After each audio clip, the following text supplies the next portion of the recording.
Box Hubs gives teams the ability to curate and share their valuable content all in one place. In this video, we'll learn how to create a new Box Hub. To get started, we'll go to the Hubs gallery and click Create New. From here, we'll start by giving the hub a title.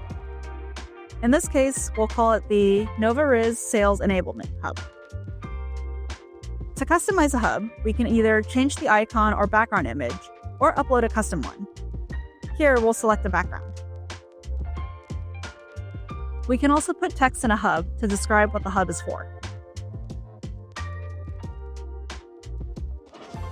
Next, we're going to add content to the hub by selecting Files and Folders. We want to add content that the sales team might need right away. If we want to add more sections, we can go to the right side panel that has different types of content blocks. To add a block, we can drag and drop it to where it needs to go. Here, we're going to insert our competitive information folder.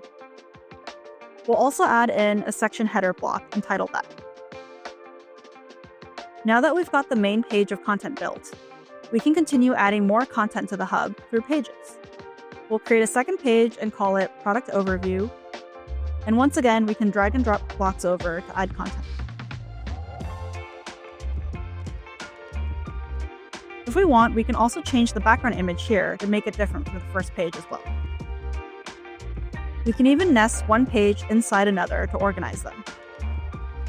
And once we're done building a hub, we'll be able to hit save on the top right. And that's how you build a hub, keeping all of your team's valuable content in one place.